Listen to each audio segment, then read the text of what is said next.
Market forces کو exchange rate کو determine کرنے کا جو وہ ریسٹرکشن لگاتے ہیں، اس کی بنیادی وجہ یہ ہوتی ہے کہ اگر ہم ایکسچینج ریٹ کو فری فلوٹنگ کر دیں گے، ادھر آپریٹ کرنے دیں گے، تو چونکہ یہاں پہ کارٹلز بنے ہوئے ہیں، تو وہ کارٹلز مینوپولیٹ کریں گے، ایکسپلائٹ کریں گے آپ کی اکانومی کو اور آپ کی جو ڈالر کی کرنسی کی جو مارکیٹ ہے اس کو. تو ان کے اوپر اسٹیٹ کی انٹروینشن بہت ضروری ہے. ہم مارکیٹ فورسز کو اس بات کی اگر اجازت دے دیں گے تو مینوپولیشن کی ایک بہت بڑا راستہ ہم کھول دیں گے. اور انٹرسٹ ریٹ کے حوالے سے جو اس کو کم کرنے کی ڈار صاحب کی فلسفی ہوتی ہے وہ یہ ہوتی ہے کہ ایکسچینج ریٹ اور انٹرسٹ ریٹ دونوں دو ایسے مانیٹری میئرز ہیں جن کو ہم زیادہ چھیڑ کے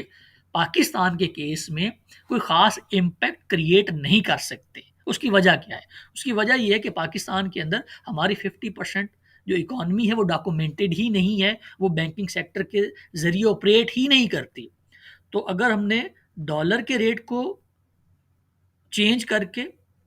یا اس کو فکس کر کے یا اس کو منور کر کے اپنی اکانومی کے اوپر کوئی امپیکٹ ڈالنا ہے تو 50% سیدھی اس میں سے نکل جائے گی. اور یہی کیس ہے جو کہ انٹرسٹ ریٹ کے کیس میں ڈار صاحب کی فلسفی ہوتی ہے کہ ہم نے اگر انٹرسٹ ریٹ کو کم یا زیادہ کر کے اگر اکنامک امپیکٹ کو ڈالنا ہے تو ہماری اکانومی کے 50% کے اوپر تو وہ آلریڈی پڑے گا ہی نہیں، تو باقی 50% کے اوپر پڑے گا. تو انٹرسٹ ریٹ کو وہ کم رکھنے کے حامی ہوتے ہیں تاکہ ملک کے اندر پروویژن آف دا کیپٹل اور سرمایہ کو حاصل کر کے اپنی اکنامک ایکٹیویٹی کے اندر ڈالنا آسان ہو جائے. اب یہ تو ڈار صاحب کی وہ ڈارونامکس ہے جس کو وہ ایک اکانومسٹ کی نظر کی بجائے ایک چارٹرڈ اکاؤنٹنٹ کی نظر سے دیکھتے ہیں. ڈار صاحب چونکہ ایک چارٹرڈ اکاؤنٹنٹ ہیں اور اکانومی کے اوپر ان کا جو پوری اپروچ ہے وہ کسی بھی اکانومسٹ سے زیادہ ایک چارٹرڈ اکاؤنٹنٹ کی اپروچ نظر آتی ہے جو کہ چیزوں کو کنٹرول کرنا چاہتا ہے اور اپنے حساب سے چلانے کی کوشش کرتا ہے. اب دیکھتے ہیں جی ڈار صاحب کی جو ڈارونامکس ہے اس کے نقصانات کیا ہوتے ہیں. دیکھیں نقصانات یہ ہوتے ہیں، سب سے پہلا تو نقصان یہ ہوتا ہے کہ اگر آپ فسکل ڈسپلن کو انشور نہیں کریں گے جیسے آئی ایم ایف کہتا ہے یا نیو لبرل اکنامک سسٹم کہتا ہے تو اس کا نقصان کیا ہوتا ہے. اس کو سادہ زبان میں اس طرح سمجھیں کہ ڈار صاحب یہ کہتے ہیں کہ اگر ملک کی آمدن 100 روپیہ ہے تو وہ ملک 150 روپے کا خرچہ کر سکتا ہے. تو ایک ملک جس کی انکم 100 روپیہ ہے وہ 150 روپے کا خرچہ کر کے فسکل ڈسپلن کو ابائڈ نہ کر کے سبسڈی دے کے اپنی آمدن سے زیادہ خرچہ کر کے 150 روپے کی اکانومی دکھا دیتا ہے. ڈار صاحب یہ کرتے ہیں کہ 100 روپے انکم ہے لیکن 150 روپے خرچہ ہوا تو اس کا مطلب ہے کہ میری اکانومی کا سائز 150 روپے بن گیا. تو اس کو کہا جاتا ہے ٹیکنیکل ٹرمز میں کہ آپ کی اکانومی کے اندر growth consumption led growth I ہے. کنزمپشن لیڈ گروتھ آئی ہے. ہونا کیا چاہیے؟ نیو لبرل اکنامک سسٹم کیا کہتا ہے اور آئی ایم ایف یہ چاہتا ہے کہ آپ کی اکانومی کے اندر انویسٹمنٹ اور سیونگ لیڈ گروتھ ہونی چاہیے. مثال کے طور پہ اگر آپ کی انکم 100 روپے ہے، پاکستان کی انکم 100 روپے ہے، تو 100 روپے میں سے 80 روپے پاکستان خرچ کرے اور 20 روپے انویسٹ کرے، سیو کرے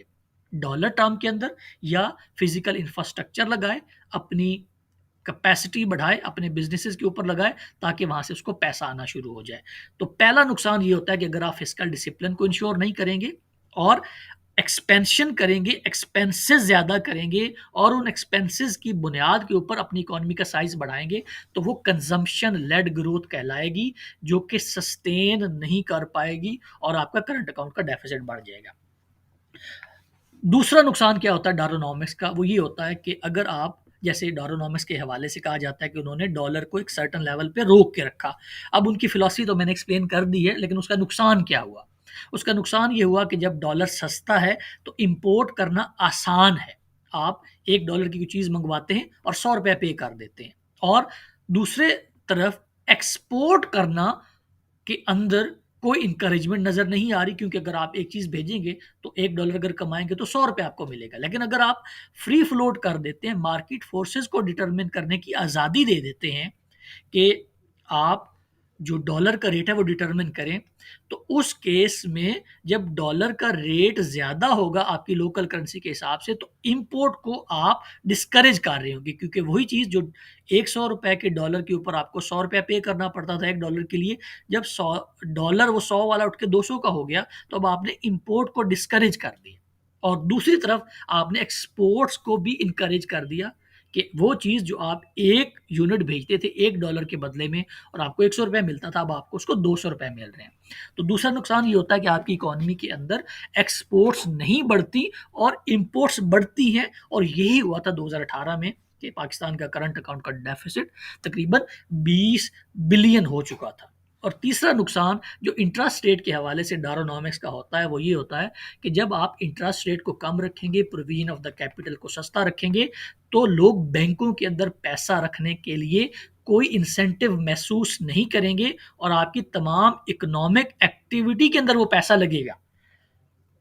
تو وہ کیپٹل جو مارکیٹ کے اندر موجود ہے وہ بینکوں میں جانے کی بجائے آپ کی اکنامک ایکٹیویٹی میں لگے گا. اور کمپنیز کے لیے، کارپوریشنز کے لیے بینکوں سے قرضہ لینا چونکہ سستا ہوگا، آسان ہوگا، تو وہ بھی زیادہ لینڈنگ کر کے آپ کی اکنامک ایکٹیویٹی کے اندر پیسے انڈلج کریں گے. تو نتیجہ کیا نکلے گا دونوں طرح سے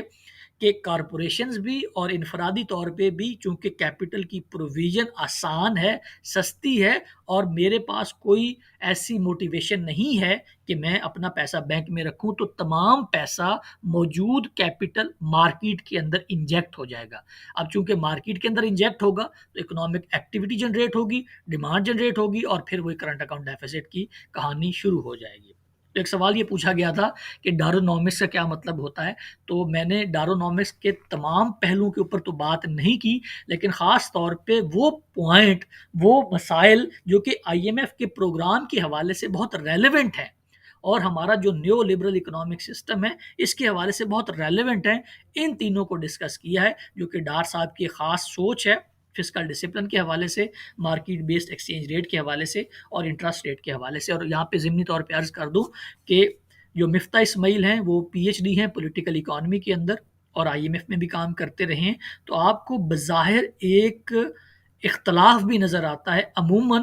جب اسحاق ڈار اکانومی کے اوپر بات کرتے ہیں اور مفتاح اسماعیل اکانومی کے اوپر بات کرتے ہیں. تو امید ہے کہ میں ڈارونامکس کی اس بنیادی اصطلاح کو سمجھانے میں کچھ کامیابی حاصل کر پایا ہوں. اگر آپ کا کوئی سوال ہو، کوئی فیڈ بیک ہو تو ضرور آگاہ کیجیے گا. Thank you so much.